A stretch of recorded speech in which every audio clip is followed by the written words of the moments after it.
right. Well, welcome to session 3 of our community of practice on co-teaching. And we have a couple of different things that we want to share today and conversations that we want to have.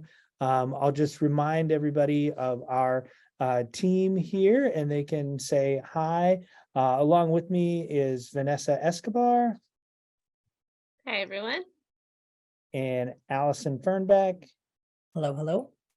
And they're both colleagues with me here at Chime Charter School and our former co-teaching team of our school program. And then we also have Juliet with us from the Good afternoon, everyone. My name is Juliet Inyanwu, and I'm from the Supporting Inclusive Practices Project. Happy to join you this afternoon. Awesome.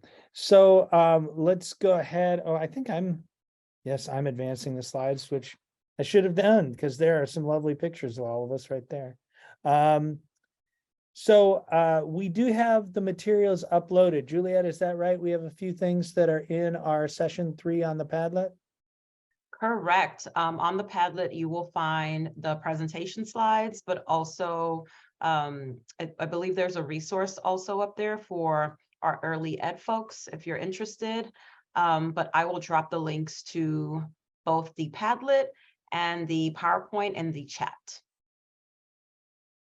Okay, good. So we'll have links for everybody, and there will be the information. And I think one of the things that could be of interest for those who last time were really interested in early ed resources, because we had a few people with us last time who had been operating countywide preschools in San Diego County, and I want to say maybe El Dorado as well.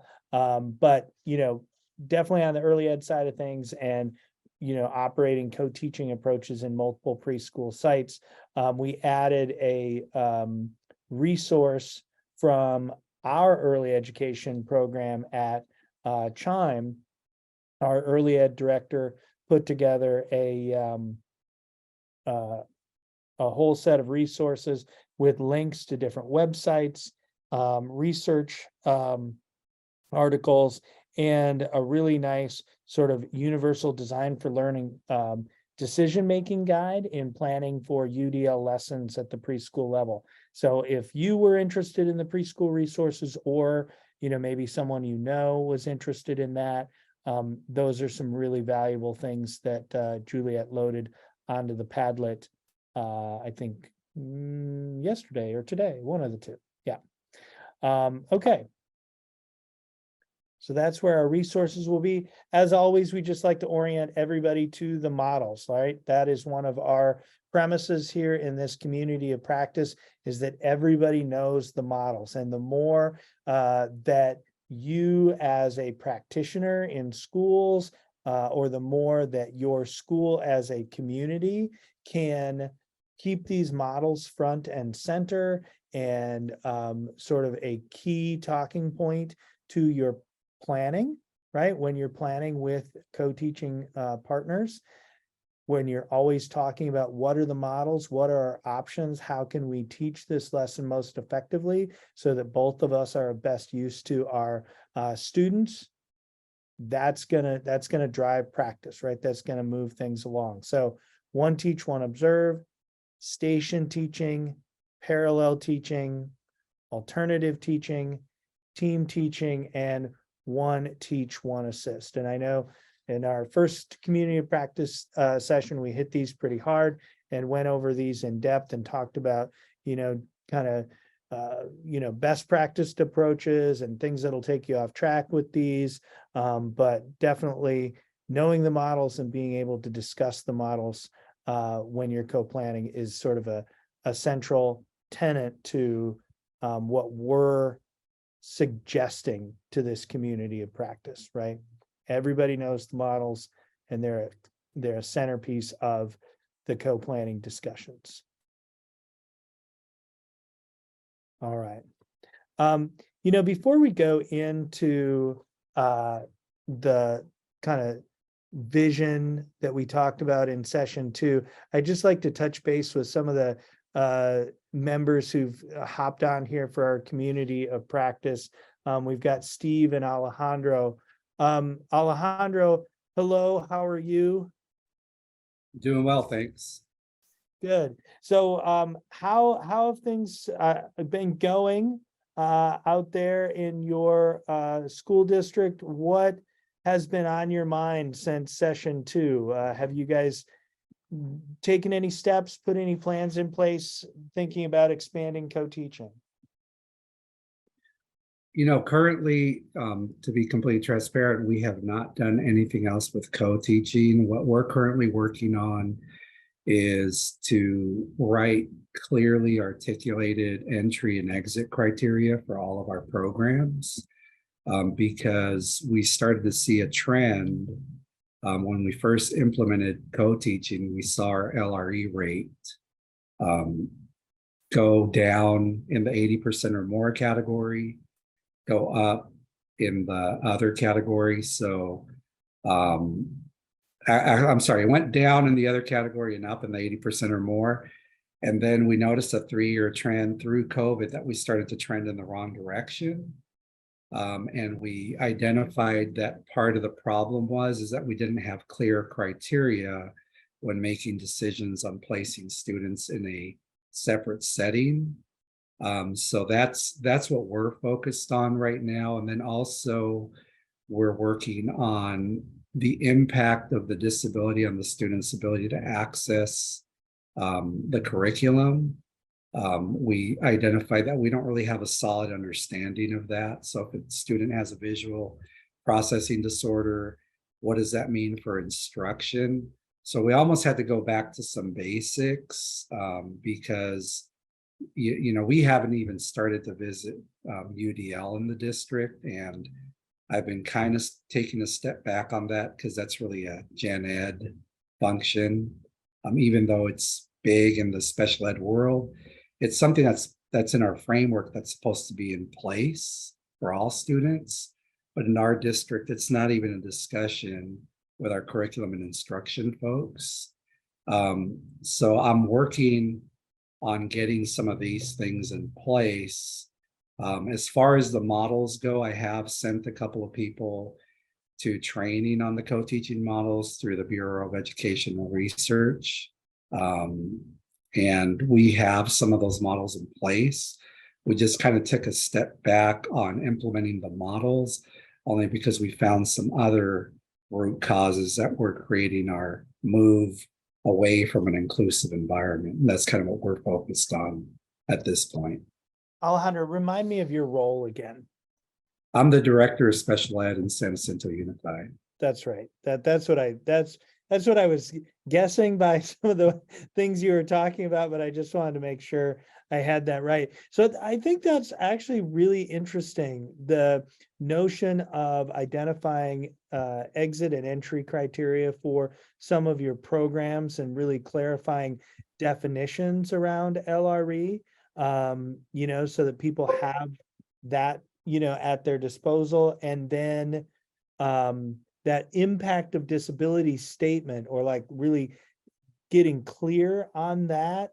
Sometimes it is kind of this throwaway line in a present level of performance in an IEP, but it really can drive the ways in which kids then get served, right? I just believe it's really important. I think in most IEP at a glances that I've seen, whether you're a SACE district or some other software, that's not even addressed. We usually have accommodations, goals, and services, and that's what a general ed teacher gets. But in order to plan instruction, whether it's collaboratively or in isolation, you know, we're talking about collaborative planning, you need to know what the impact of that disability on the student's ability to receive input, and also so that you know how is the disability going to impact them in giving you output, so that you know that they received your information and that you're aware of how are they going to be able to confirm that they comprehended the information that you gave them. And if you don't have an understanding of the impact of that disability, it's very difficult to plan for that instruction for them. Mhm. So that's why we're focused on that. Whether or not in this platform it's part of co-teaching, I still think it's an important component because I think, yeah, the models are important structurally, but what we do with that time and instruction is just as valuable, in my opinion. Mhm. Mhm. Good. Juliet, not to put you on the spot, but I know that you work with a number of different schools and districts, through the whole SIP project. And I noticed when Alejandro was speaking, you were nodding that some of what he was saying was resonating with you. Do you see in your work, do you see other districts and schools struggling with some of the same kinds of things? Yes, to answer your question, yes, I do. Particularly the latter part of what Alejandro had shared around, co-teaching is a great model to implement in the classroom, and that's one component. How do you utilize the expertise of two teachers in a room? But the second component that a lot of grantees are reaching out for is now, what do we do during that time? How do we make use of that time given the varied learners in the room? And so like Alejandro had mentioned, that's where UDL comes in. It's now, what instructional practices can we utilize with the expertise of two individuals to support and the diverse needs or diverse learners in the room. And so I've seen us, SIP, providing supports around how do we bridge co-teaching and UDL to make the most out of the instructional time, but also make the most out of using two experts in the room at that time. And so a lot of what Alejandro's mentioning, I've had similar conversations with grantees around, let's not do these trainings separately. Both can definitely inform, support the classroom and inform instruction. And so we've been doing a lot of, let's combine co-teaching and UDL, let's bridge the two to see how we can elevate our instructional practices and support the varied learners in the room. And so that's where I'm seeing the trend going versus doing both in isolation. It's almost a combo. And I want to pitch in a minute, I want to pitch that concept over to Vanessa and to Allison, because I think they've kind of lived that work of having that planning session and talking about UDL and co-teaching as a co-teaching partnership. But I want to get Steve in here too. Steve, how about you? How have things been going since our last community of practice, and what's been on your mind since?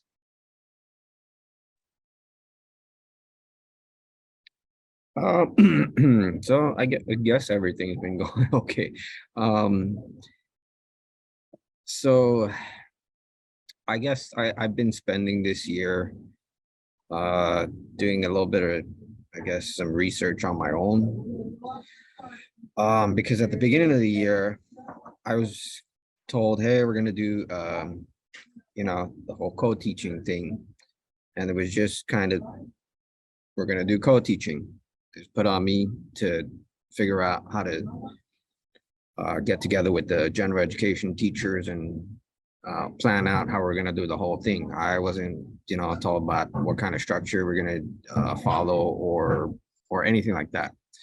I guess I tried it at the beginning of the year. It kind of just fizzled out a little bit just because a few things weren't really working. The whole schedule thing, we had some difficulty with that. I really wasn't getting the time to focus on my goals. It was more like a supportive role in the classroom.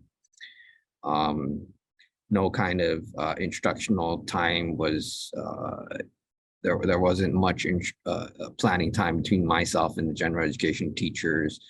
And even if I tried to plan with them, I would only be able to focus on one grade level at a time. So I had some difficulty there. But what's going on now is I'm actually at my home site, and I'm split at another school. and that school is actually doing, they're doing the inclusive model. So, the RSP teacher over there is going into the classroom. She does pull out a few students a couple times a week to, you know, focus on their goals and such. But from what I'm hearing, she's also having some difficulty with it because she says the same thing. She's not getting time to focus on the goals with the student, or her IEP goals, the IEP goals. But what I'm learning from this is when I'm gonna have a meeting, an IEP meeting coming up, I'm gonna take some time to plan. If I know the meeting is early in the year and that student is gonna spend a lot of time with their third grade teacher, I'm gonna take some time to plan with that third grade teacher, the goals a little bit more. So I'm gonna get a little bit more input from the general education teacher. So I know, hey, what are you gonna spend a lot of time focusing on this year? You know, with your kids. That way I know, okay, I'm gonna plan a writing goal on opinions, on writing opinion paragraphs or something like that. So or if I know like it's the IEP is close to the end of the year, then I'm gonna talk to the, let's say that fourth grade teacher, the teacher who's the person who's gonna be the teacher for the upcoming school year. So I know I can plan ahead for these goals. And when I go into this classroom and that teacher is, you know, teaching writing, I know that that lesson is gonna be more focusing on the IEP goals at the same time. So I can provide support and still focus on working on on the goals that are in the IEP. Yeah. So that's kind of what I'm picking up. Yeah, that's great. That's great. I mean, like, that's kind of a hard-won piece of wisdom right there, right? Like from, Yeah. from the real practice of an aspiring co-teaching partner, like, well, gosh, I'm gonna have to really work on these goals, you know, in advance with the grade level teachers, because if they're gonna be in that class, working with that teacher for the vast majority of time, and I'm not gonna get this discrete, like over here, you know, we focus on, you know, micro focus on this goal, then it's got to be incorporated as part of the whole. And I think that's really savvy planning on your part and some hard-won wisdom along the way here. Yeah, and so I'm still trying to figure out how to deal with it so it's not like we're following the same like me being like the supportive role all the time, you know, one teach, one observes, or one teach, one support, like all the time. Yeah. You know, so I still got to figure out how to kind of deal with that. Or Do we have, Juliet, do you know, do we have our co-teaching model poster? And Vanessa, I think you'll know what I'm talking about, right? Chime has a poster that we put together with all of the co-teaching models and why you use them and how to implement them. It's kind of a 3-column poster. Have we put that on our Padlet?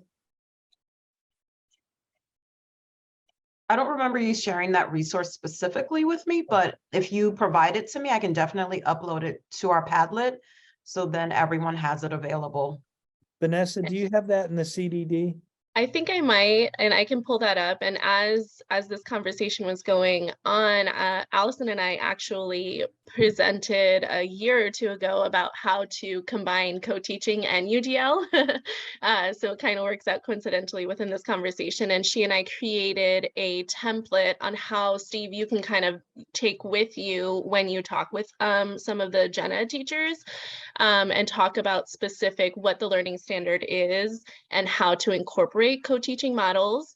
And then in doing that, Steve, what you're doing as well is you're empowering that gen ed teacher to then reflect on their own teaching practice. They know the content area, and so they're more willing, or they may be more willing and more open to being able to figure out how to incorporate it within the day-to-day to benefit most students and not just one student. But we have a worksheet that I will send to Juliet so that you can kind of review and kind of use that as a talking guide as you're ambitious and going into those classrooms, Steve. And I'll look for that right now. Yeah, and so check out those resources. And Steve, I think that gets back to like that first slide, like, do your co-teaching partners know all the models? Right? Because if they don't know all the models, that makes it very hard for you to plan innovative co-teaching approaches with them because they don't know what their options are, right? And so outside of like making them go to a training or watch a video or, which you may or may not be able to do, but like bringing that one-pager poster with you and saying, hey, the district wants us to co-teach, and I've been part of this community of practice, and these are our options, right? Let me share that with you. Let's have it with us when we talk and plan. Let's make it into a poster, laminate it and put it on the wall. Because, and those are exactly the things that like we do here at Chime. Vanessa and Allison, I am going to come back around to you for the UDL co-teaching. How do you guys approach that in a planning session? But we had a couple more people join us, and I just want to say hi. And Hervey, you joined in. Hello, how are you? Doing well, thank you. Good. Hey, I can't remember. Were you with us last session? Were you with us for session 2? No, I didn't think I missed that one. That's all right. That's all right. Just get us an update. Where are you from? What's your role at your school or your district? So I'm the coordinator of special education for Snow Valley Unified School District in Sonoma County. Cool. That's Yeah. great. Snow Valley Unified School District in Sonoma. Yeah, Sonoma Valley Unified. Yeah. Sonoma Valley. Oh, okay. But how is that close to Sonoma County? Yes, we're in Sonoma County. We're just the town of Sonoma. You lucky duck. Yeah, that's One what of my yes. one of my favorite places in the entire universe. It is very beautiful. I love Sonoma. Well, that's great. What when you came here today and jumped in on our community of practice, was there anything particular you were hoping to hear about? Well, we are just searching different service delivery models for special education. So trying to find one that works. Our current director is a big fan of co-teaching. It's not something that's very well accepted in our culture and our school culture as of right now. So just trying to find ways to help. We went from a model of having most of the kids with IEPs in our resource program in resource classes rather than being in general education classes. And there was kind of a push, as credentials went, as we evolved, we ended up having more teachers that with multi subject credentials and not single subject credentials in secondary. And that's a kind of a no-no. So as if we're, giving graduation credit with non-credentialed teachers. So we kind of moved those kids into general education classes, mainstream, most of them. And so there's been a big pushback from the teachers saying that they don't know how to teach those kids. And they're not prepared or able to teach kids with, they call them IEP kids. So trying to just change the culture that all kids are all kids, and some kids need more support, and that special education is a support of kids in the general education environment, right? The least restrictive environment. So just trying to pick up some tips and talking points, and just trying to move the culture forward as far as we can support and we can teach all kids, and kids learning environment. The studies show that they do learn better in the general education environment, and they're going to raise to the bar that we set for them. So just different ways in which we can support that. So we are looking into UDL, we're looking into co-teaching, we try to push in model that didn't work very well.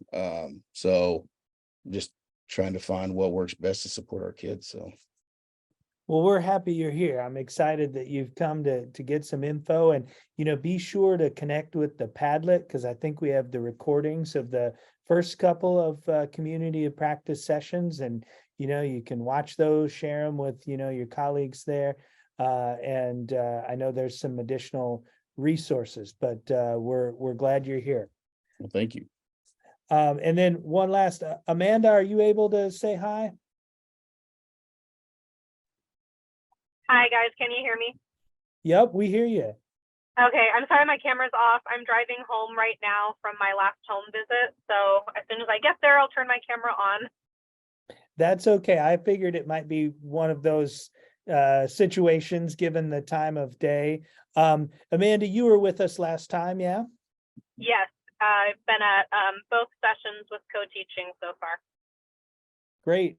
So what's been going on? What's been on your mind since our last session? Have you been able to try things out or implement things or running into So new roadblocks?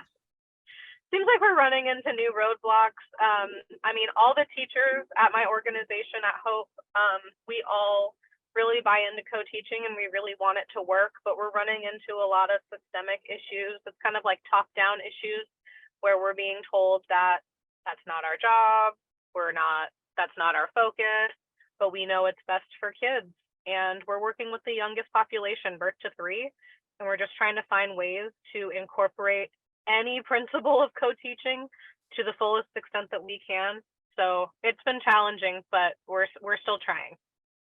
Well, we definitely heard you and your colleagues last time looking for some resources on the early ed side of things. And I know you missed it because you hadn't quite gotten on, but I reached out to our early ed director for some resources and information, and she put together about a 3-page document with links Awesome. to different resources, helpful websites, a sort of UDL rubric planning guide for preschool.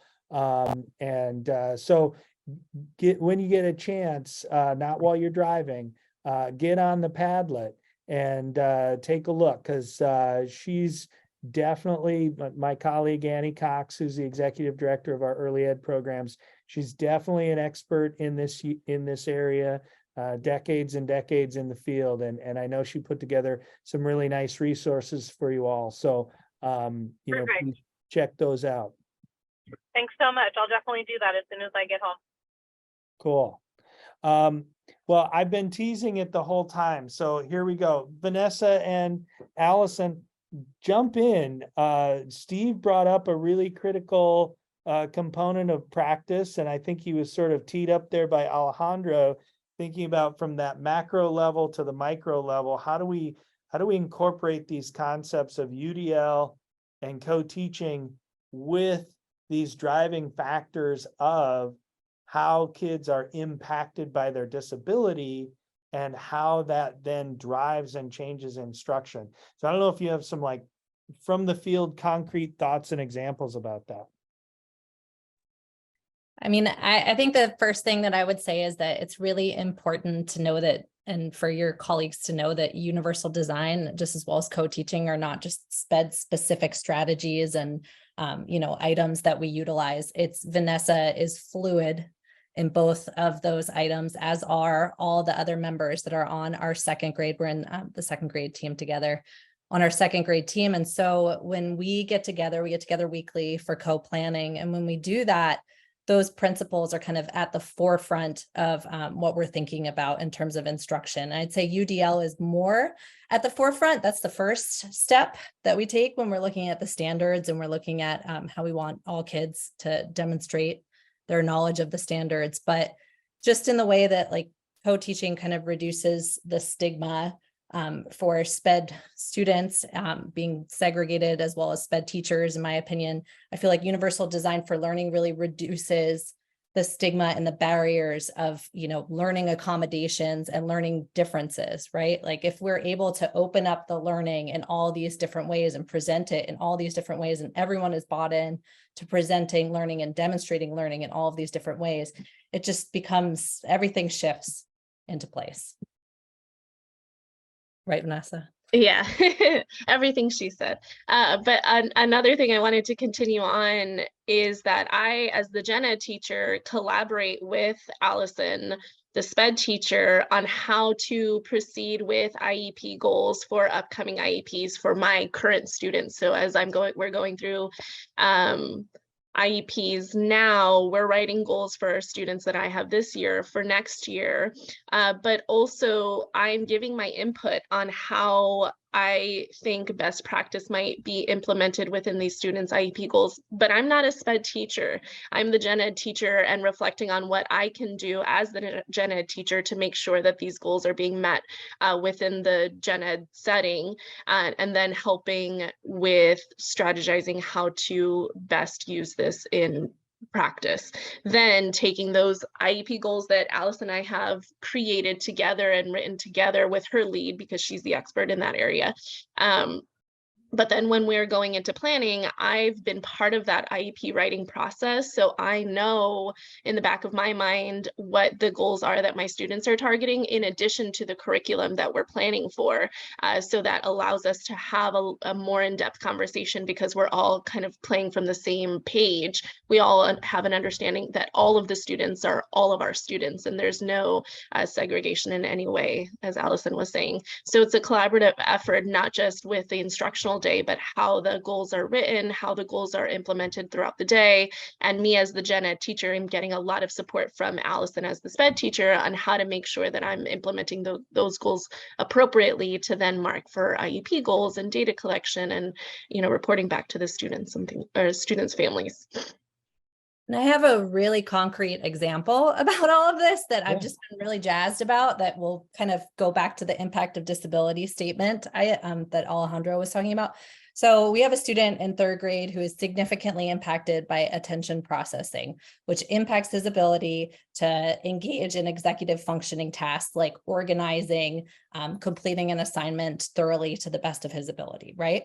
So our support for that and our accommodation for that and our goal for that was that this young student will use to learn a checklist, to learn how to manage his assignment and manage how well he completes the assignment by using a checklist.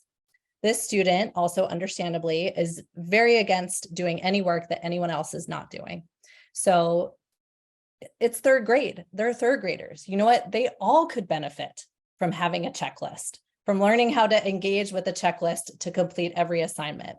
So universally, we presented the checklist, and we first presented it because this was also in collaboration with our occupational therapist. So the way that we first presented it was in station teaching, and our occupational therapist came through and she did a station, because she has a station schedule with us where she frequently comes in and does that, where she presented a checklist, showed how to make the checklist, showed how to organize the checklist. Then we did it, with a one teach, where the gen ed teacher presented it for everyone and expected everyone to use it. And I was assisting while everyone utilized it. And now it's just really taken on this thing that's universally lovely to see, that this kid is working so hard on this goal. And these peers are also benefiting so much from this awesome life skill of using a checklist. And now it's just universally something that we have like a little stack of them at the front of the class that kids are going for on their own. It's really cool to see. And I think it's a good example to tie all those things together. But I think that's a nice distinction too. And it comes up, I think there's lots of examples we could go to, but it comes up in this idea, and I really appreciate Alejandro, kind of throwing it out there at the start of, you can have 5 kids, right, in a classroom, and they have IEPs, and they may all have similar goals. Like a lot of times goals can really sound very similar, because they're being driven by the standards, and we've all got to write these paragraphs and read these essays and do this math. And so goals start to have a lot of commonality, but the impact statement is what can drive that plan for approach to meet that goal. And so you, as the teaching team, are looking at that and saying, given this child's disability, which impacts his attention and his organization and the way that we're going to get to meet those goals is through this checklist and through this organization, like where you could have done something else. You could have done a sentence writing routine. You could have done a comprehension strategy. You could have done, right, any number of things, but knowing what the real impact of the disability was guided you to that decision, right? Which I think is really important work, right? Knowing what those impacts of the disability really are, and not just going, okay, they've got a writing goal, They've got a, you know, reading goal. Yeah. Cool.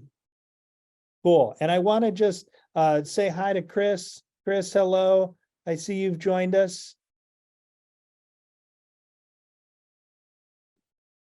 Unmute myself. Yes, sorry about that. I had a evaluation that went over, so I just got to my office.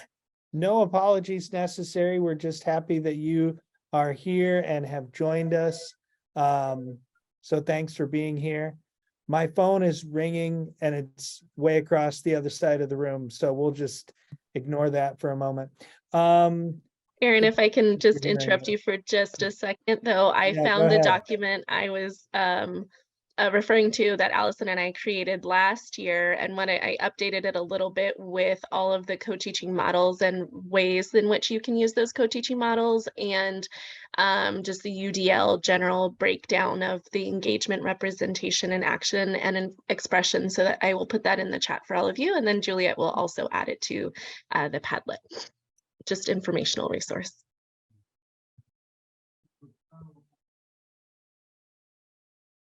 That is terrific, and that gave me a chance to mute and send a message to the office saying, don't call me. Okay.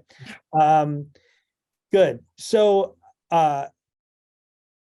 want to just touch on this slide real quick, where last time we talked about the vision, right? And how important it was for leadership to own the vision for what's happening. And Steve, I'm going to go back to you real quick, because I think we mentioned this a little bit last time. And you're in Rialto School District, is that right? So I don't know if you knew this, Steve, but we had a group from Rialto come out and visit us. Did you know that? Was it? I'm not sure. Was it a group of fifth graders or? No. It was a group of teachers and administrators. Yeah. Oh, okay. No, we're- I didn't know that. They actually were part of the Supporting Inclusive Practices project, where we put on a 2-day training here at Chime called Creating Inclusive Environments. And they came in March, right? Beginning of March. So it was in between session 2 and session 3. And I hope you don't mind. I mentioned you, that you were part of our community of practice, and you know, they seemed happy about that. But this was one of the things that we really talked about a lot, right? When they were here with us, is the role of leadership and the importance of, you know, making choices that put conditions in place that support your site level people, your teachers, your principals, your APs, whatever, to do this work, right? So that they have the requisite time, that they have the requisite training, master schedule, caseload, etc., that those decisions have been made in that sort of leadership level to allow people to do the work. Now, I'm not going to pick on anybody from Rialto. They all seem like lovely people when they were here. Super happy they came. But, you know, you said something at the top that I just want to surface and maybe get you to respond to, which was, they told me we were doing this co-teaching thing. And so I went and did some research, right? So like, it sort of feels like the leadership piece there was just telling you it was going to happen, but not creating the conditions for it to happen. And I don't need you to be grumpy toward anybody here, because we are recording this. So just, you know, be advised.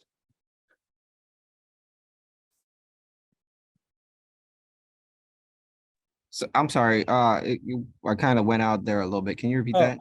Yeah, I was just saying that, like, it sounded like you needed some more decisions from leadership at your district or your school to bring about the conditions to be an effective co-teacher in your role. And I don't know if you wanted to expand on that at all. Well, yeah, I like, so I'm the RSP teacher for the whole school, right? I service students in preschool to 5th grade at my school.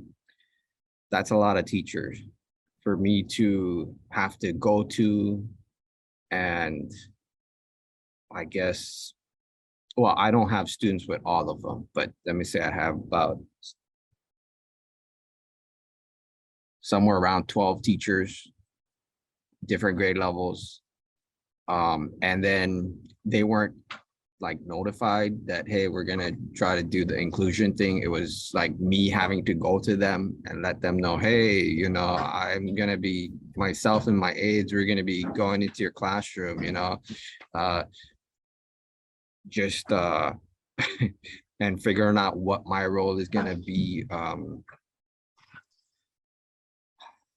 I just felt like it was overwhelming. I wish there was a little bit more planning and sharing with the teachers what they expected from all of us.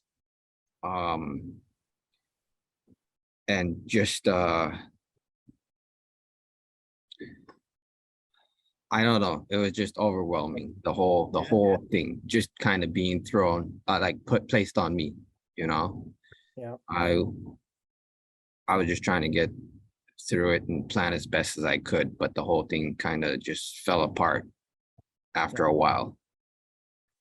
Well, Steve, I appreciate you sharing that, and I appreciate your voice in this. And what I think is, you know, really powerful and cool about this community of practice is we have you as someone who's a practitioner in the field doing this work, co-teaching and trying to you know, do this co-teaching on a day-to-day level. And then we've got, you know, Alejandro and Hervey, who are, you know, leadership in a district and wanting to make the right choices and make the right decisions to create that climate for effective co-teaching practice in their schools on behalf of kids, and to be able to have that crosstalk, right? Like, you know, this is what would have been great for me to, you know, have had happened prior to me taking those steps, those initial steps in co-teaching. So I appreciate you sharing that, because I think it's a little bit of a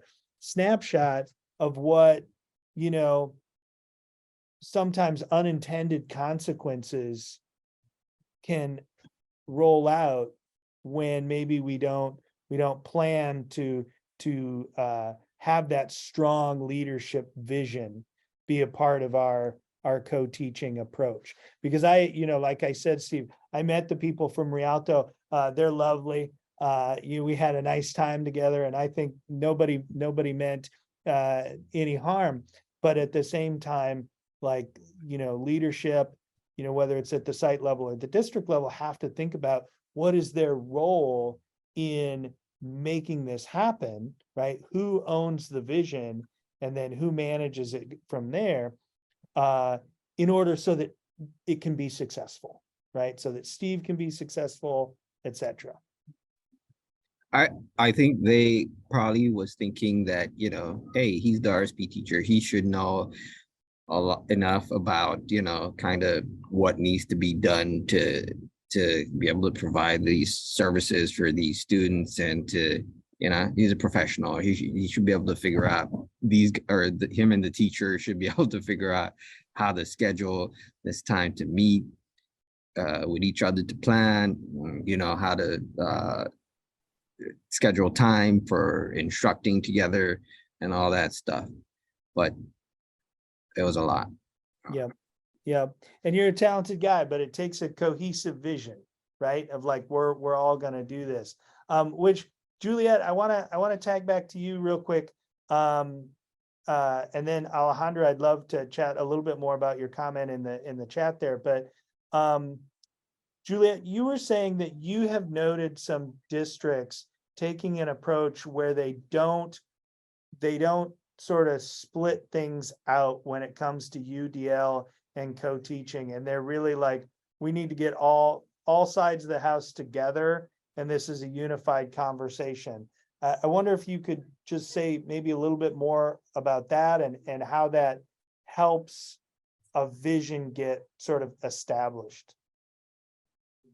Yeah, I think when we're thinking about inclusion, we can't really think about general education and SPED in silos.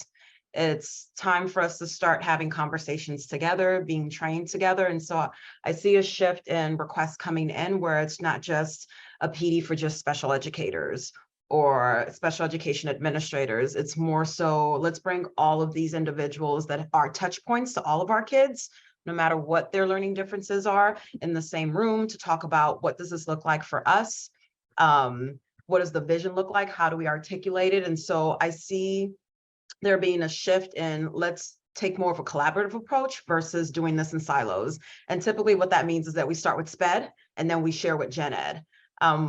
It shouldn't start with SPED. It should be everyone collaboratively in the same room, creating the vision and then sharing that out. I see the shift going towards that. So that's a good sign, because I'm a firm believer that, you know, everyone should have a seat at the table to have discussions about this. And it shouldn't just rest on the shoulders of the SPED department. Because again, when we think about UDL, when I think about inclusion, it's beneficial for all students, not just students with IEPs. And then with the comment that Alejandro had made, as far as like caseload and also to Steve's point about, I support, you know, pre-K through 5th grade. That was my experience, Steve. And it's like, how am I supposed to co-teach with all of these individuals? And so it really, we had to take a step back, and my administrator had to really decide, you know, where are the heaviest caseloads?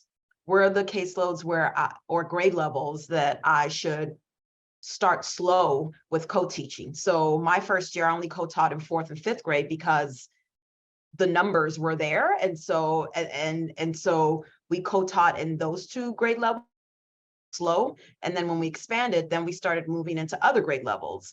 And so that made it a little bit more feasible, that we rolled it out across different years versus just like jumping all in and trying to co-teach at every level, which with the caseload numbers and the ratios, that's really not feasible for a lot of sites. And so the feedback I would say that I've shared with other grantees on the same journey is to start slow to learn fast. And so what are the key grade levels or students that we should pilot co-teaching with, learn from that, and maybe then expand. And that will also have an impact on what the vision is. Again, when we think about a vision, it doesn't have to be, the vision doesn't have to, or the goal doesn't have to be met within year 1. A lot of grantees are rolling it out across multi-year. So they have a multi-year vision. Year 1, what is our goal? Year 2, what is our goal? Year 3.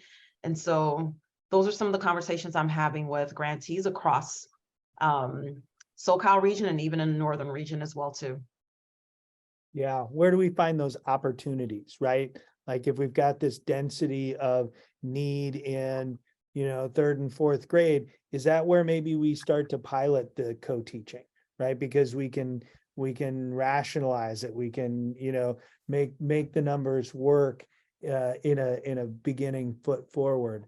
So thank you for that. Alejandro, I do want to just have you say, if you want to, anything more about this comment about staffing for co-teaching and sort of the ratios that exist out there, and what you think might move the needle. I don't know if you've got theories on what we need to do to change that. Well, if I had all the answers, I'd be a very wealthy person, right? So we always say, you know, I've been doing this for quite a while. This is my 15th year in this kind of role. And I'm sorry to hear that, Steve, because I actually used to do this role in Rialto 10 years ago, I think it was. And that's why I put the comment in the chat, because I'm hearing you. And yeah, that's a challenge. Pre-K to 5th grade. How do you collaborate with all those folks? And, you know, the reality is we're still operating under the staffing ratios of an old model. Pulling kids out if you're the resource teacher, segregating students if you're the SDC teacher. And I've been in 5 different districts, and every single district is still staffing their special ed teachers under that old model. And we're trying to do this new model of co-teaching. And it's really not new, right? It's been around for a while, but the staffing in most places is still based on the old model. So that's what the struggle is. And I think what Juliet was talking about is one way you could approach it. You could also pick someone that you feel really comfortable with, that you just start with them, because, that start slow to go fast. I kind of look at that as like improvement science, and you're going to test something and you're going to work out all the issues with it. And you're going to run these plan, do, study, act cycles with your implementation. And then once you and the person you feel comfortable with have a pretty solid understanding of how it's going to work, now you can communicate with your administrator on, hey, this is what it's going to take for us to do it right. And then that's when they have a conversation with me. This is what I need to make this happen at my school site.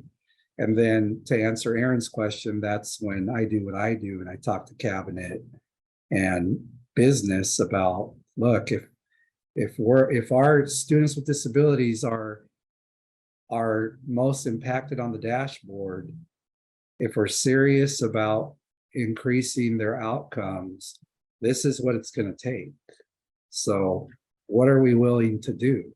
And that's how we can begin to make it happen. And it's a long road, because what people usually see is what they call encroachment, which is really contribution to the general fund. And that's the cost of special education, and how much additional money has to come out of the general fund to pay for the cost of special education. What I always remind people of is, when they gave us funding for special ed, it was supposed to help to pay for the costs, not pay for all the costs.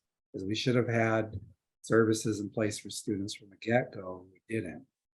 So we really shouldn't be looking at this big pot of money that we're dedicating just to special education. It's because that's where the need is for students. And what is it going to take for us to really provide students the support they need? And I wish I had an answer to the question of what the ratio should be. I don't. We're trying to work that out. But I think in your case, Steve, starting on a small scale can help us to define what that should be. How many hours of collaboration does it take?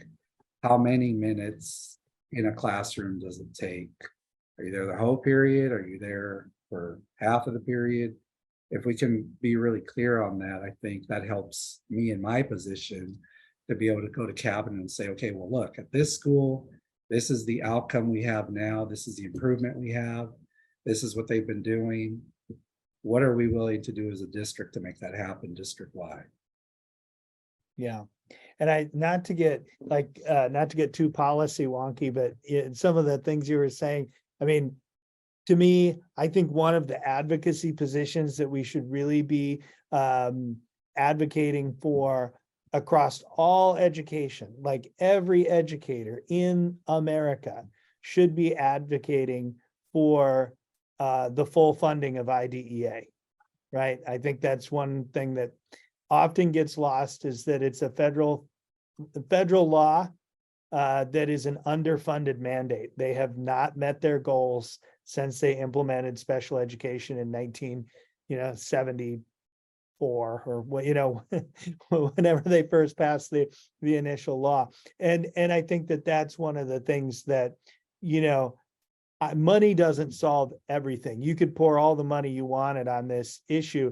It wouldn't make everybody co-teach tomorrow, but it would allow us, if we use the money well, to probably, get resources more effectively and efficiently into places they need to be, and or reduce some of that tension around this concept of encroachment. What I always find funny about encroachment is that it's a black or white conversation, and they never let the per ADA value of the children with IEPs follow them to the SPED side of the ledger, even though they are funded as students first, right? Like you take your AB 602 funds and you say, well, here's that special ed money. Well, why doesn't the general ed funding that those kids also generated come over to that side of the ledger? But that's sort of a policy wonky conversation, but anyway, on that, I'm actually going to bump a couple slides down here because we did actually talk about, and this is only part of this slide, so we can return to it. But, am I on the right one? Let me just check. Yep. Okay. Yeah, it's this one. So there is some research on that question, Alejandro, about caseload and staffing and like, how do we staff for a co-teaching model? Vanessa, fact check me here. Am I on the right slide? Am I on the staffing side? Okay. All right. Thank you. I got too many things on my screen here. But there was a professor out of the University of Vermont. His name was Michael Giangreco, and he did a longitudinal study on inclusion-oriented schools. And he basically took dozens and dozens of schools all across the country, many of them on the East Coast, because that's, he was out of Vermont. And they did a study called Numbers That Count. And basically it looked at the resource allocation of schools. When they were doing this research, he and his research partner found that they got two different kinds of responses consistently when they went to different schools. A lot of times they'd be really welcomed, right? Like they get to these schools and the teachers at the schools would be like, "This is so great, Dr. Giangreco, we love you. We love your work. We're so excited you're here and that we're going to be a part of this research." And now, remember, this was research on inclusion-oriented schools. So by definition, to get into this study, you had to include 100% of your students 80% of the time or more, right? So we were talking about LRE before. So 100% of your students 80% in general education or more in their school day. So half the schools, they were really welcome. The other half of the schools, they were like, what are you doing here? What's this all about? What are you gonna tell our administrators to do? Are you gonna tell them to take away our paraprofessional supports? What's going on? Right? So at these, like, they called them cookie schools because they were like, they put out snacks and cookies and they were happy that, they were there. And then they had these grumpy schools where they just were like, why are you even doing this research on us? And so they ran the data and tried to figure out why were there differences. And one of the things they came across was a concept called special educator density, right?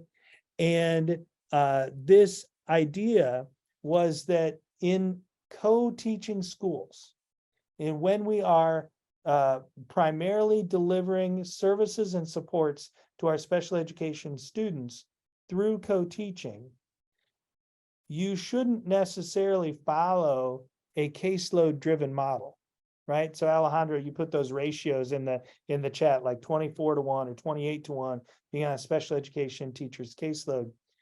But rather, you look at the total population of students at a school and you find the right ratio or the right density of special education teachers based on your total population, right? And the idea was that you needed a sufficient density of special education teachers in that building so that the general education teachers had authentic co-teaching partnerships. Like they were really working with a special education colleague a sufficient amount of time during their day or during their week so that they felt supported and didn't get grumpy, right? And so that the SPED teachers felt like they had real parity and partnerships in these general education classes they went to and felt like they were of service, right? It wasn't sort of a dump and go kind of model, like, well, we're going to master schedule all these kids into these classrooms and maybe the SPED teacher will get to drop by once a week, right? That created a grumpy model, right? So Giangreco kind of put it on a graph. If you had one special education teacher for every 80 to about 120 students, right? Somewhere in there, you were a cookie school every time. You got toward 150, right? One special education teacher for every 150 kids. You started to get variability. maybe a few grumpy schools in there, but still a lot of cookie schools. If you got too much past one special education teacher for every 250 kids, right? And it's total kids, not kids with IEPs, but one special education teacher for every 250 kids, you trended toward a grumpy school every time, right? And so it was a very different model of thinking about how do we staff for co-teaching success. I don't know if anybody has any thoughts about that, or oftentimes when I tell that story, people start to do calculations in their head and like, what does my school have? Where am I at with that? But I don't know. Alejandro, what do you think of that? Do you think that like, is that feasible, possible? When I went to the AXA Business Academy, they use a similar formula for staffing in general, where they give you a ratio, kind of a point value for how many English learners you have at your school, total population, and based on that point value, it determines your staffing ratios. So I've seen that in other contexts, just not for special ed staffing. It's still kind of a I think it makes sense. It's just, does it make sense to your CBO? That's really, and the cabinet. That's really where my challenge is in getting folks to see that we may not need to hire an additional teacher, but we may need to shift someone from school A to school B. Yeah. You know, even with support staff, like say assistant principals, I have schools with 140 IEPs, elementary schools, that have an assistant principal. And then I have another school with 40 IEPs and they have an assistant principal. So it's kind of an inequitable distribution of the resource there, where one school has 140 students with disabilities. They have the same level of administrative support as a school with 40. So it makes sense if we were able to redistribute our existing staff in that way, or maybe come to some agreement on, we use his model on how many additional teachers or instructional aides we need. Yeah. And I think that's what I love about that is, you know, you may not need more of anything as a school or as a district. You may just need to move things where they need to be, or redefine the ways in which people will work, right? And the roles that they will play. I think that's great. You got to get that past those pesky CBOs, but you know, I wonder, I don't think we've added this, Juliet. There's an article that we often put on our creating inclusive environments, which we title a revenue neutral transition to co-teaching, but I don't know that we've shared it on this Padlet. Vanessa, do you know where that is on our CIE Padlet? I don't. I don't think I've seen that document before, but I can look on our Padlet now. Yeah, I think it's usually in the left-hand column on the CIE Padlet, or it might have gotten bumped all the way over to the right-hand side and like other resources, but it's called a revenue neutral transition to co-teaching. And it's actually a Gian Greco article that talks about how to do that, right? And so Alejandro, you might be interested, and Hervey, you might be interested, as you know, in leadership roles of really crunching those budgets. Steve, you can print it off and hand it to somebody there in Rialto, and you just slip it in their backpack, you know, when they come visit you in your classroom. Amanda, I'm going to tag you in here. You're working in a different context in the early ed. What do ratios look like there for you? How many kids are on your caseload? How many people are you co-teaching with? So we're in a really unique program. We have, we operate like on an itinerant basis. So I would say our average caseload is probably somewhere around 12 to 14. I currently have 13. High caseloads for us feel like 16 or more.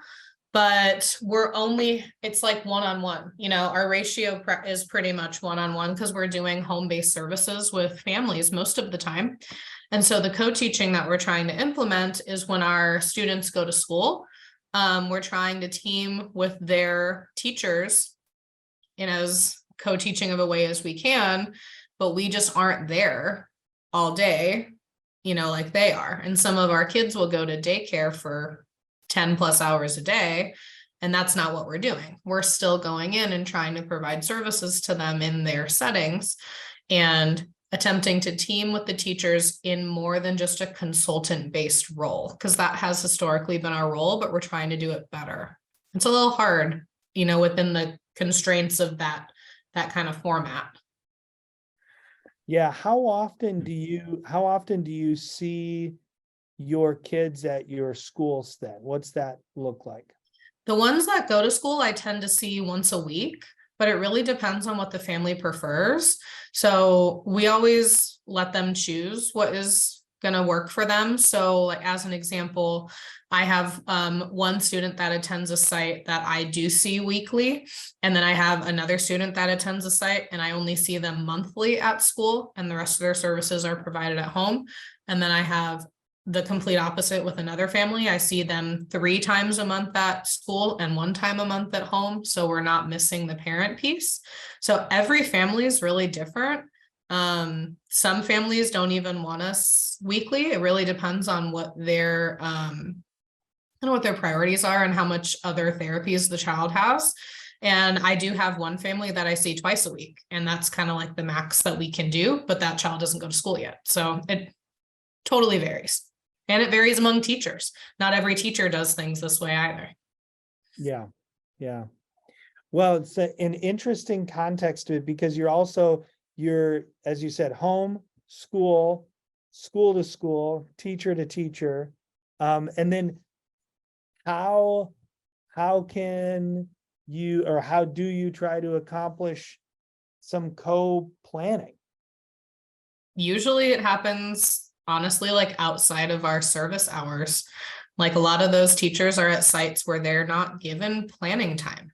So some of us will, go above and beyond and work outside of our scheduled day to try to meet with them during their scheduled day, just to try to connect with them to make sure that we're on the same page and they understand the therapies that we're trying to implement and how they could benefit the whole class. I try to come at things from like a UDL perspective a lot of the time. That seems to be a little bit more understandable than co-teaching when I don't work for that agency.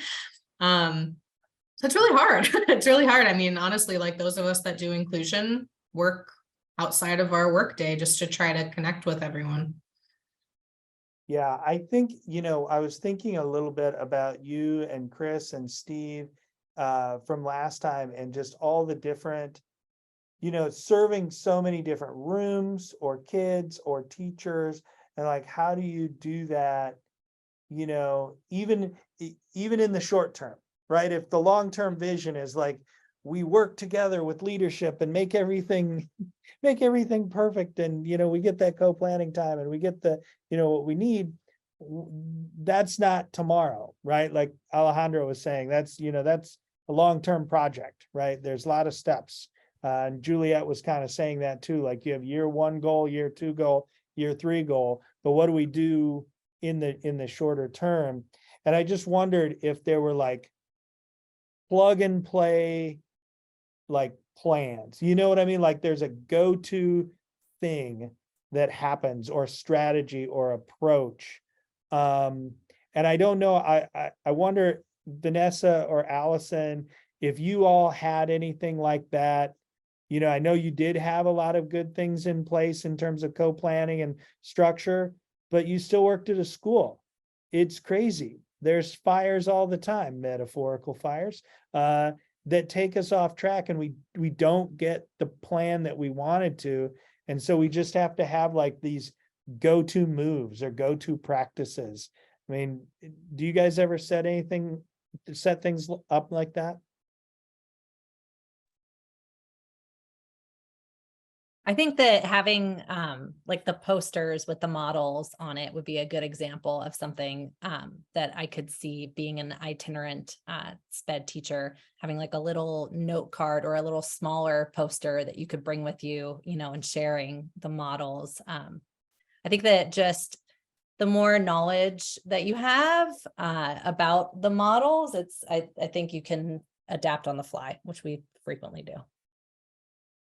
And coincidentally, Allison and I both missed our planning today, as did a couple of other teammates. And so as a team, we had to decide like, oh, well, we got to readjust and make sure that we all have time to sit and meet together so that we all understand what the plan is, because one or two people can't plan for the whole grade level, or one gen ed teacher can't plan for all we plan as a team. So all 4 of our second grade classrooms make sure that we plan together, and when everybody's not there, we've got to make sure that we touch base somehow, and make sure that we're still following our typical norms that we dictate as our planning expectations of each other, so that we all have input, we all have time, and we all respect each other's time. If someone's not, typically we don't miss planning time because it's a protected time that we all value.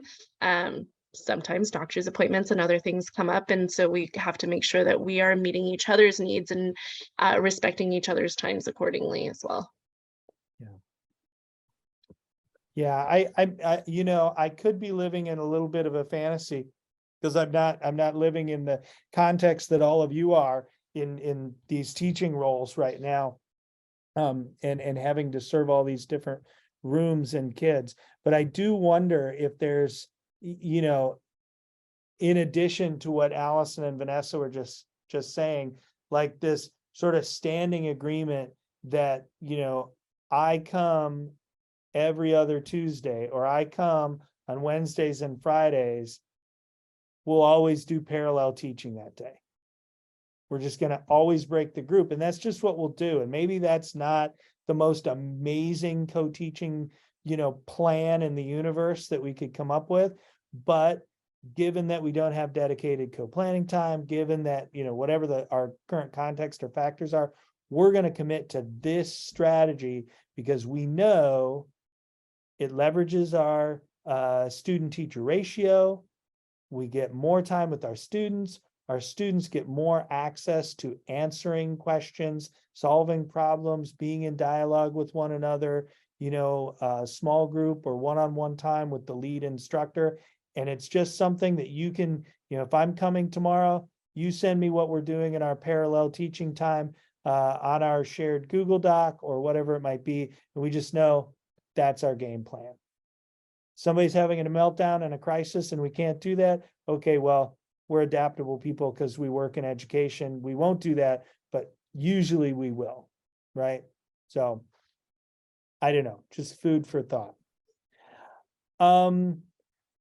Did we looked at this last time? We looked at this last time, and I want to put this out to everybody again and have us think about this. I wasn't sure.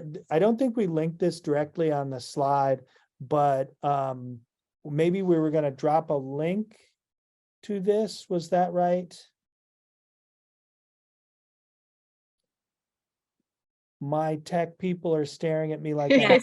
I was gonna say, Vanessa, I think you have the link. For that Yeah, one. I have the link to that. Sorry about that. Yeah.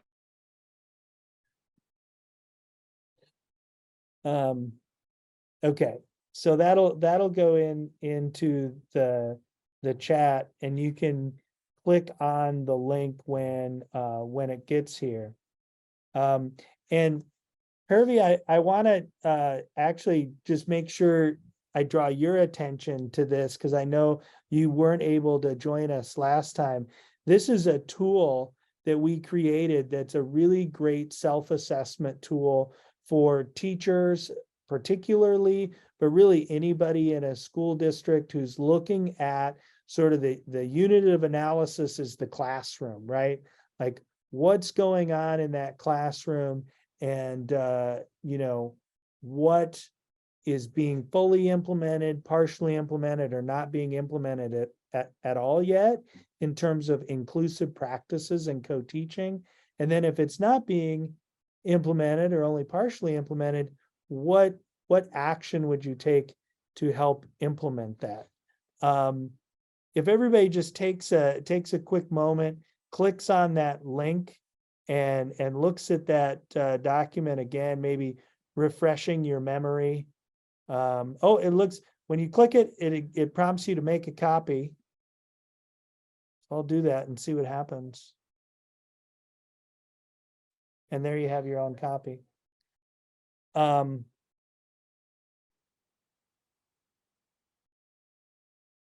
I think we looked at this a little bit last time, right? Let's stop share here.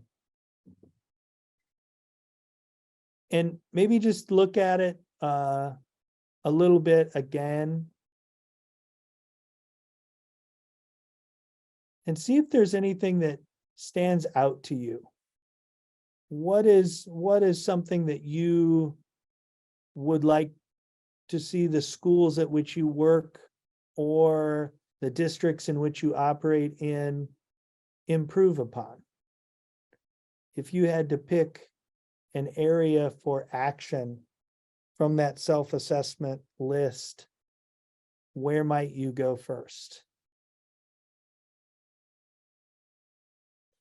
And I'll give you a few moments to look at that.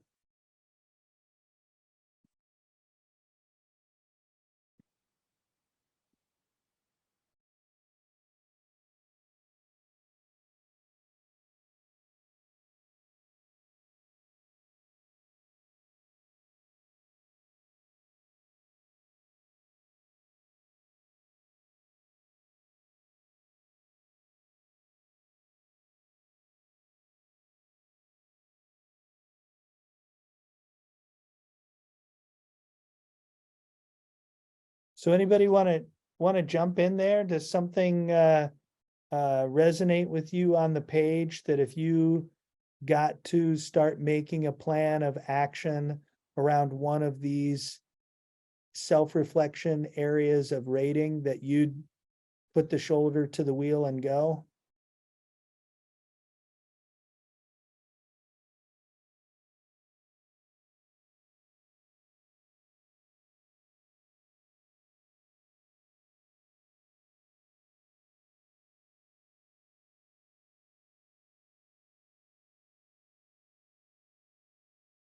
You can't wait me out with silence. I'm a Zen Buddhist at heart. I could be quiet for days. The people who know me know that I'm lying right now.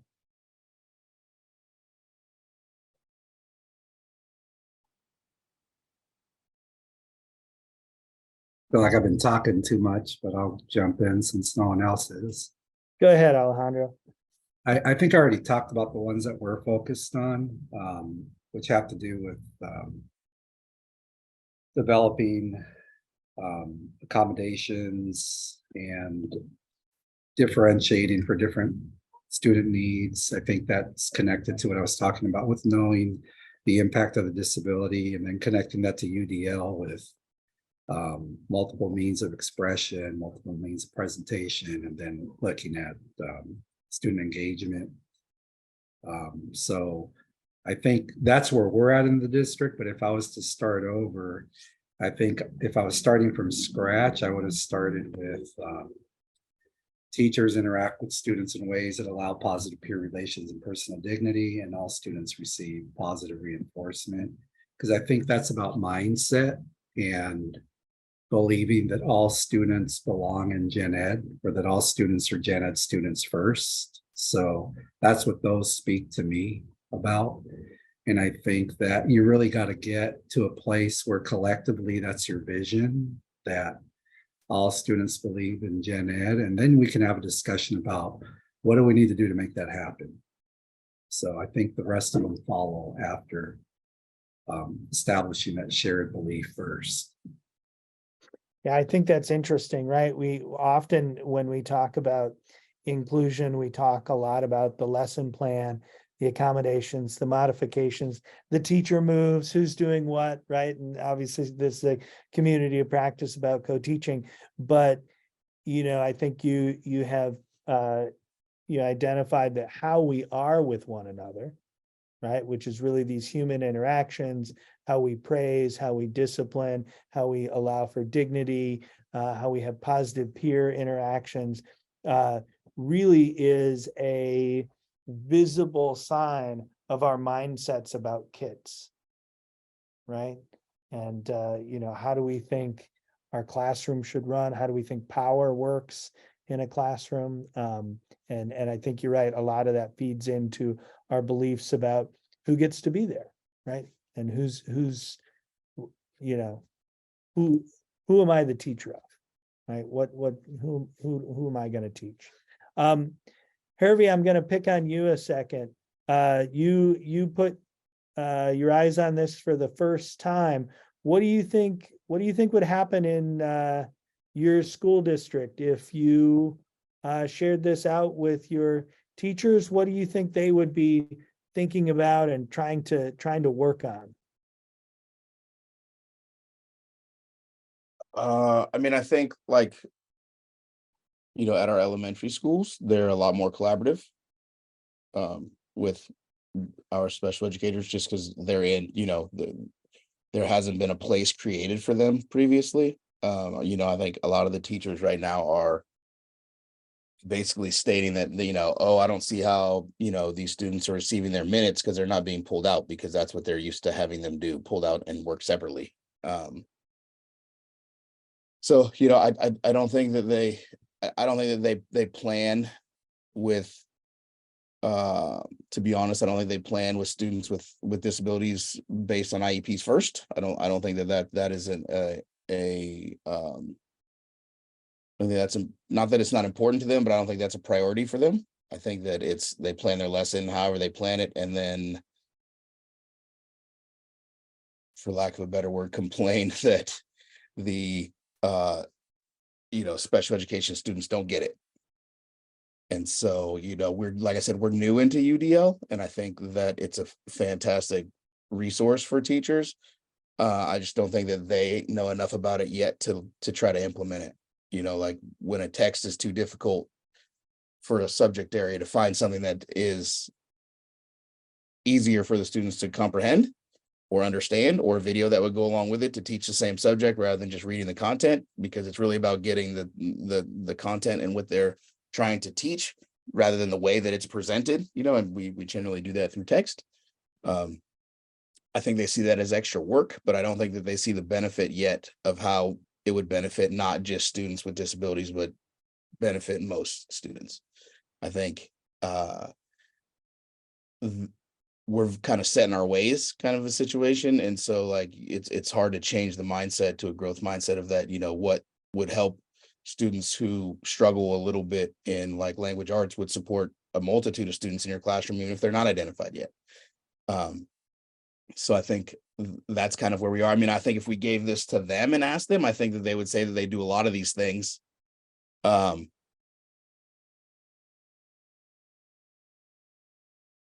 I think it'd be hard for them to prove that they were actually doing it, if that makes sense. Being that like, I've been a special education teacher for 15 years. So like that's the lens I constantly look through. So it's hard, you know, it's like, I wasn't a general education teacher first. So it's harder for me to look through that lens and say that, you know, I see these things as easy to go through and be like, yep, this is how we should do things. Whereas, you know, I've generally planned lessons for 15 kids, not 30 kids. And, you know, they're worried about the 25 gen ed kids and not necessarily the 5 kids with special needs in their class that don't get it. You know, and like I said, I think if they looked through that lens first, I think they would find all of their instruction being much more beneficial for everyone. And the kids would have much better connection to the content, I think. But, you know, like I said, right now, they're just, it's something that's new, and, you know, coming out of COVID, and the kids are a bit lower, and, you know, their behaviors are much different. I think that you kind of go into the mode of doing what you know and what you're most comfortable with, because that's how you maintain structure. So I think that they're kind of like, you know, they're just resorting back to the teaching strategies that they know best to try to cope with like the state of the way students are learning right now. But I think that if they were to have a growth mindset and think differently about the way that they're providing instruction, I think they would find it so much easier, and the kids would be so much more engaged because they would be connecting with the content so much easier, that they would have so much more fruitful conversations in class. So but getting them to get to that point is, that's the struggle we're having right now. Yeah.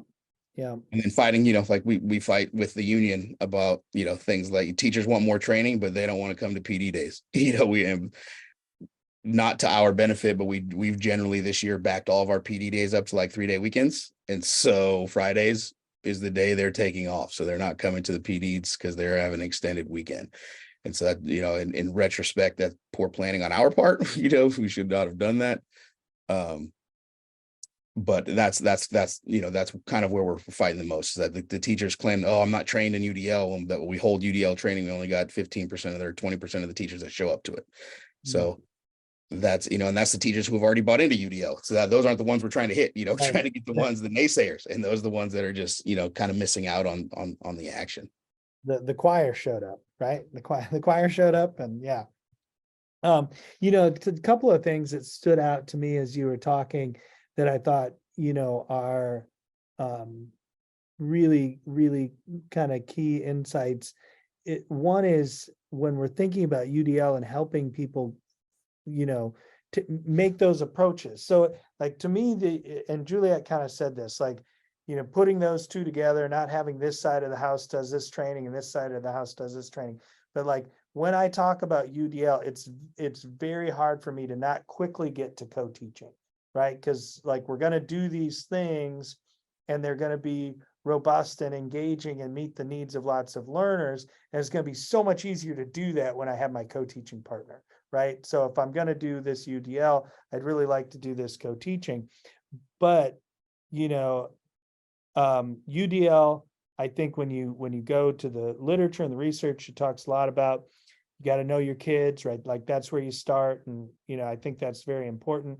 I also think it's helpful for to get people to really honestly look at a standard, right? Because most of the time when you look at a standard, it does not tell you what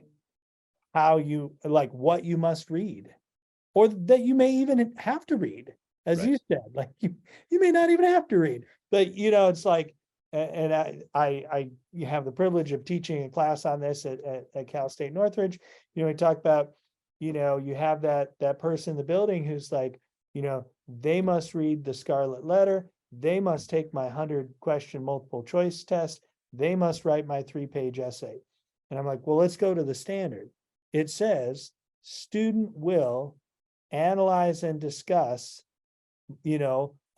complex text, or, like whatever, like, that it's not exactly a standard, but that's kind of what they sound like. Right. And I'm like, find me Scarlet Letter, find me 100 multiple choice tests, find me the 5-page paper. It's not there. Like, those are have-tos that you as a teacher made up, and that's the hill you want to die on, but that's not actually what the standard says. And UDL is about sort of achieving some different approaches to that. Steve, I've just wondered, from the classroom level, what did you see? If you, on that self-reflection sheet, if you and one of your co-teaching partners could work on something, what would it be? I think two of them that stood out to me was probably the first one, teachers differentiating for a variety of learners by using visual, tactile, and kinesthetic materials and experiences. A lot of times in the 4th and 5th more, I see a lot of the materials are just kind of the textbooks, always the textbooks, and then like my students, for example, like some of my RSP students, they have to use the same,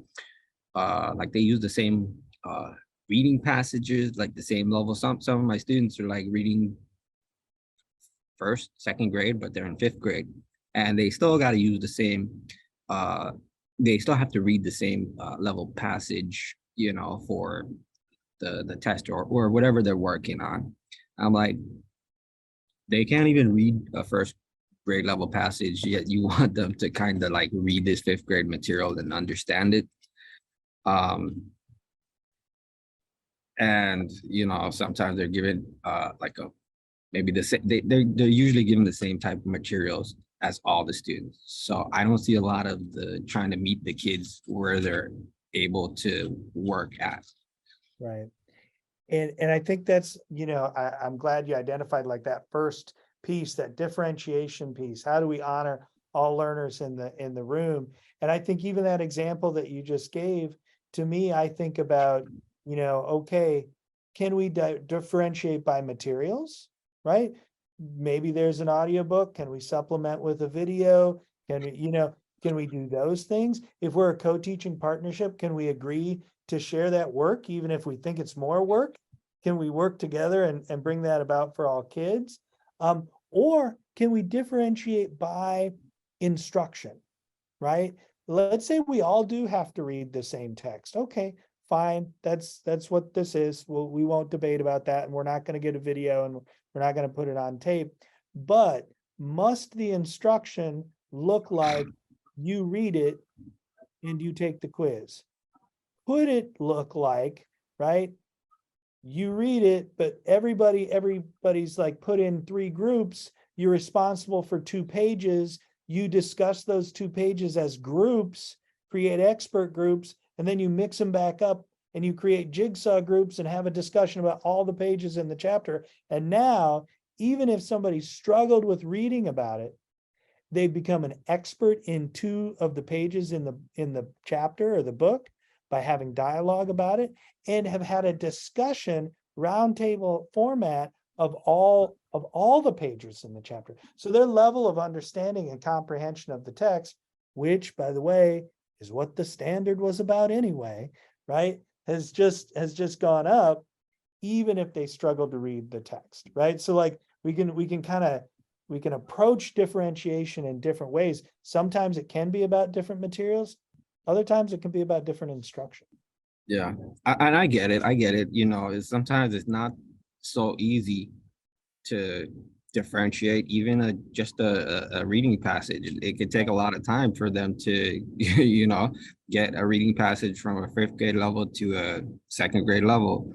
But I think that kind of ties into the next one that kind of got my attention, which was the instruction, which was the second one from the bottom.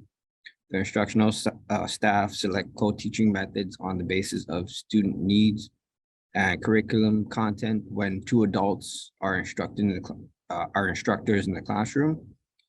I think, in a sense, if we're planning a little bit better together, collaborating, I could help with the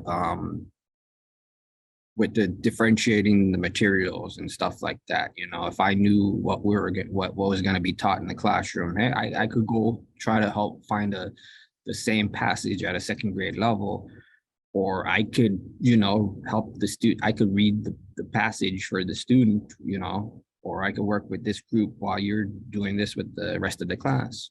And so an action step, right, on that piece becomes a commitment to that co-planning, however that looks. Maybe that's in real life, in real person. Maybe that's on a phone call or a Zoom. Maybe that's on a Google Doc, but it gives you that opportunity.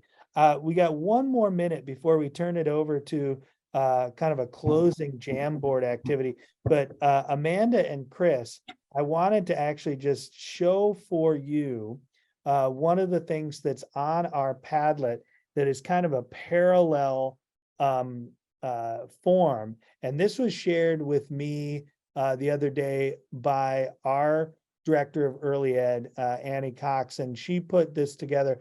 But it's called a Universal Design for Learning Guiding Questions, and it's really focused on preschool age that you all serve with your organization, and it just has a number of questions that are UDL sort of guided, right? We talked about representation, engagement, and then finally down here, expression. And it's just a quick yes or no and how, right? And I don't think in any given lesson, you'd have to have yeses on every single box or question, but just it's a way to start to orient teaching teams to UDL and thinking about how they are creating their activities and lessons for all the preschoolers in the room. So I just wanted to make sure you saw that. It's a tool that we wanted to share out with you for your age population, and something that maybe you start to share out with those preschool teachers that you all work with, and kind of get the conversation flowing. Yeah, thank you. How do I get that? I couldn't print it out. But if you, maybe Amanda, she's more techie than I am. She can print it out and give it to me. We put it, we put it on the Padlet for this community of practice, but if there, if for some reason you still can't get it, just shoot us an email. We can. Okay. Okay, and then That's good. Because I think it's not, co-teaching anymore, but I think Amanda and I work with a child development center, and so does Cindy Joe, who's not here today, so as our liaison at community college, Miracosta. And I know they're very UDL minded, and so that would be great. that's great. Well, we're gonna, I'm glad that we're able to share that resource with you. We're gonna end our third session here, the community of practice, with a Jamboard activity. And I know we chatted about this, and Vanessa, I think you made the Jamboard. Is that right? Or Juliet, did you make it? I made the Jamboard. That away. All right. So remind us, what do we want to do at the Jamboard? And it's been a while since we've done a Jamboard activity in the community of practice. So maybe, share with people what they need to do technically. Of course. Okay, so we're going to wrap up our time together today, engaging in reflection activity on the Jamboard. And so I will first drop the link in the chat so you have access to it. You should have editing access. And so we have 4 questions that we wanted to wrap up with. The first being, given what we've talked about throughout the first 3 sessions of our community of practice, based on your learnings so far, what commitments will you make towards developing or implementing co-teaching practices within your setting? So we want to give you an opportunity just to reflect on your own journey towards co-teaching, towards inclusion, and what's one commitment, because we want you to take what you've learned and act upon it.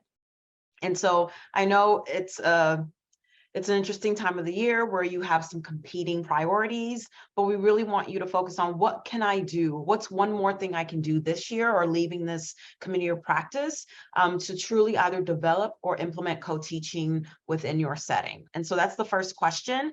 And so for those who aren't familiar with Jamboard, you would just click on the sticky note, type in your response and save, and then your response will be saved on the board. So that's the first board. Once you've answered this question, there are 3 other questions that we want your feedback around as far as the community of practice in general is concerned.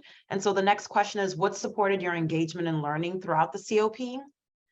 What do you need to be more engaged, and what barriers prevented you from engaging with the COP? And then finally, what feedback do you have for SIP in general, or even the facilitators today, if we were to do this next year? So COP 2.0, what feedback would you have for us as a SIP as we think about how we can provide the same supports next year, or even for the facilitators? What feedback do you have for us into next year? And it is anonymous. We wanted to give you at least, about 8 to 10 minutes to go through and answer each, put your response to each prompt. I'm not sure I understand. Right, that's sorry about that. That was my Apple Watch trying to engage in this conversation. But yeah, take the next 8 to 10 minutes and go through the board, and please share your responses on boards 1 through 4. And Any questions? Sorry, Aaron. Juliet, so it looks like they get their little stickies off to the left here, and then they advance from question to question up here with the little arrows. Correct. Okay, so they just go one at a time and add a sticky. That's great. Oh, and here they come. Yeah. Thank you everyone for doing this. This is going to be great feedback for us. And also, hopefully it will be beneficial to you to make a commitment about next steps.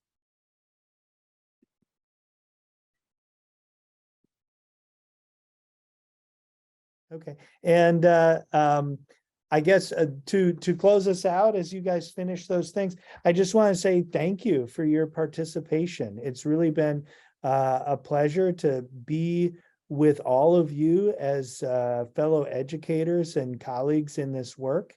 And I just wish you all the very best as you're moving forward and implementing some of the discussions and learning into your practice.